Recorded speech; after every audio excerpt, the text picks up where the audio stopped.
Imagine being the youngest Prime Minister of a country. Something may happen to my husband. The entire nation looking at you to lead them into the future. पापा मर गए कहते हैं हाँ. There's a photograph.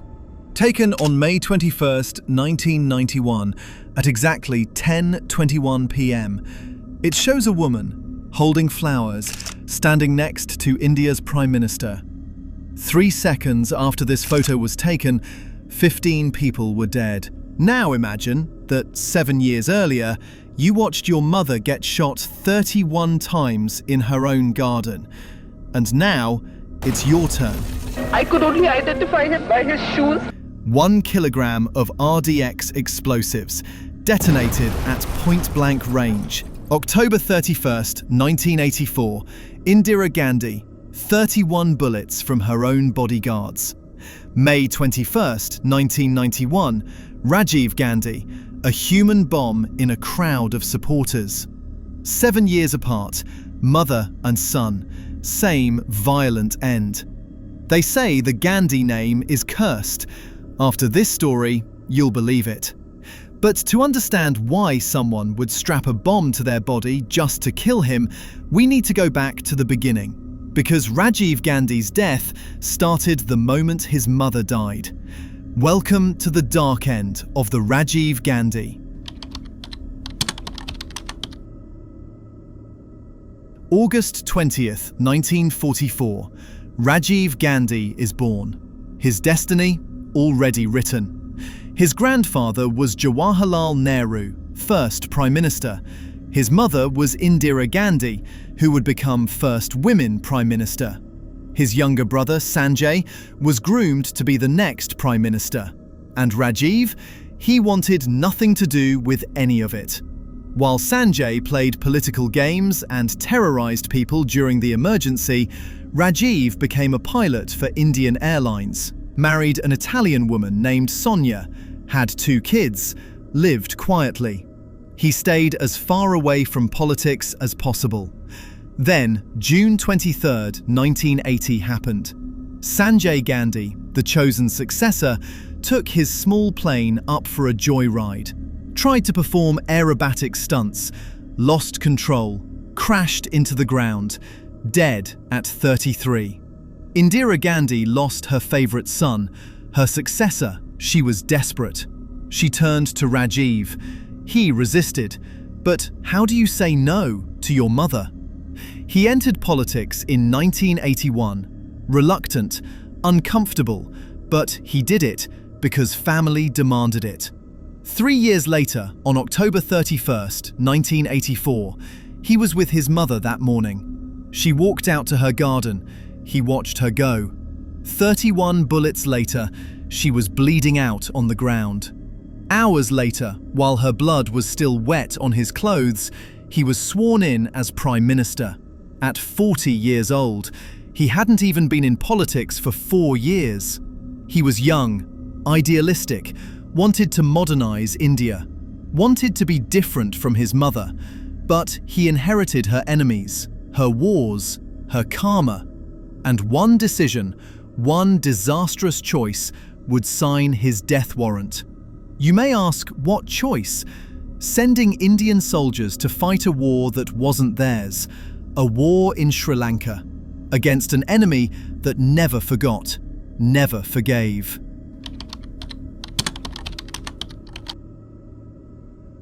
In Sri Lanka, just south of India, a brutal civil war was raging. It started in 1983. On one side, the Sri Lankan government. On the other side, the Tamil Tigers, also called the LTTE. Who were the Tamil Tigers? They were Tamil people, fighting to create their own independent country in northern Sri Lanka.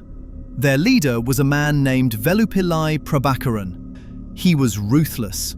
He invented the suicide bomber jacket.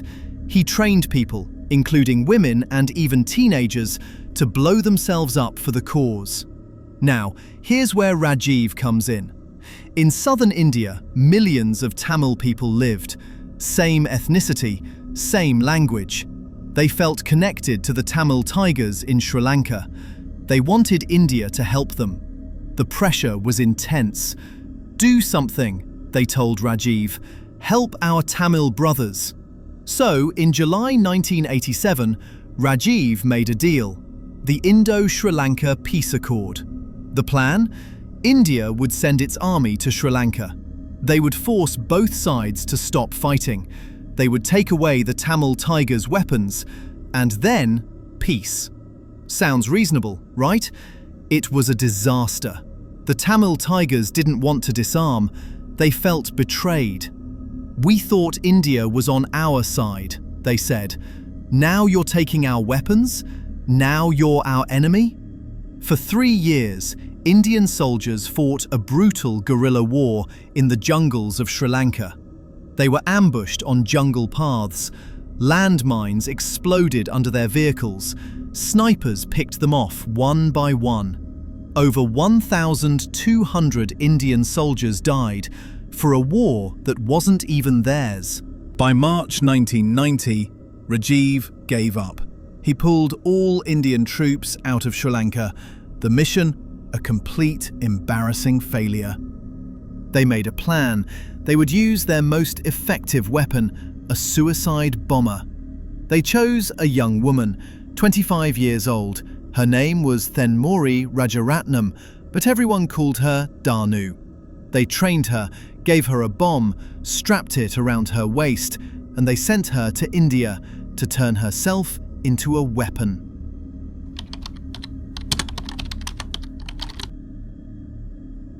May 21, 1991, Sriperumbudur, Tamil Nadu, a small town near Chennai, hot, humid. He walks into the crowd, shaking hands, smiling. People cheer. In the crowd, a woman waits. Strapped to her body, hidden under a jacket, was a belt bomb. 1 kilogram of RDX explosives, ball bearings, a 9-volt battery, and a small switch hidden in her hand.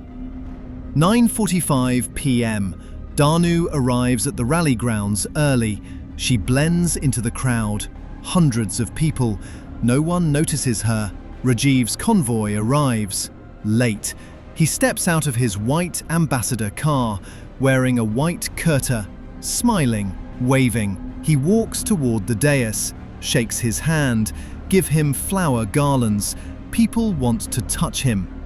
Nadu moves through the crowd, gets closer, closer. A photographer nearby, named Hari Babu, is taking pictures. His camera flash keeps going off. Nadu is now 5 feet away. She's holding a sandalwood garland. She bends down as if to touch his feet, a traditional gesture of respect. He leans forward to acknowledge her. She presses it. 1 kilogram of RDX detonated at waist level in the center of a crowd. Rajiv Gandhi was instantly vaporized from the waist up. The scene was so horrific that investigators couldn't identify Rajiv's body at first. They had to use his shoes. May 22, 1991, 2 a.m. Rajiv Gandhi is officially declared dead. He was 46 years old.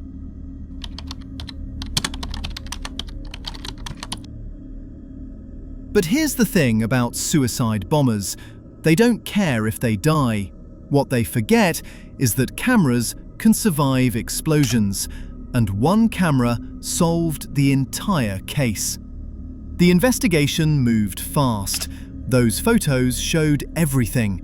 Nadu approaching, the moment before, the garland, the smile. The LTTE tried to deny it, but the evidence was overwhelming. 26 people were arrested. It was a massive conspiracy. 4 conspirators were hanged in 2004 after 13 years on death row. Others served life sentences. Prabhakaran, the LTTE leader, was finally killed in 2009 by the Sri Lankan army. His organization destroyed. But it took 18 years.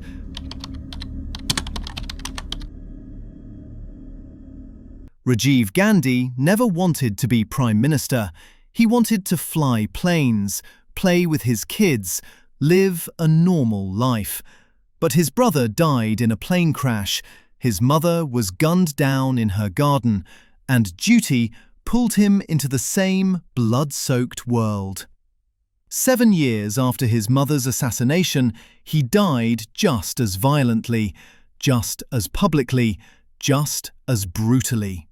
Indira Gandhi, 31 bullets. Rajiv Gandhi, 1 human bomb. The Gandhi family didn't just pay the price for power, they paid with their lives, over and over. Some people say the name is cursed, that death follows the Gandhis like a shadow. Maybe it's not a curse. Maybe it's just the truth about power in India, that every throne is built on blood, and eventually that blood demands more blood. Rajiv's son, Rahul, chose never to become Prime Minister. Maybe he learned the lesson. Because in the end, one photograph captured it all. The smile, the moment before, the split second between life and death. And that photograph is a reminder that some debts are paid in flesh. That's the dark truth they don't teach you in history class.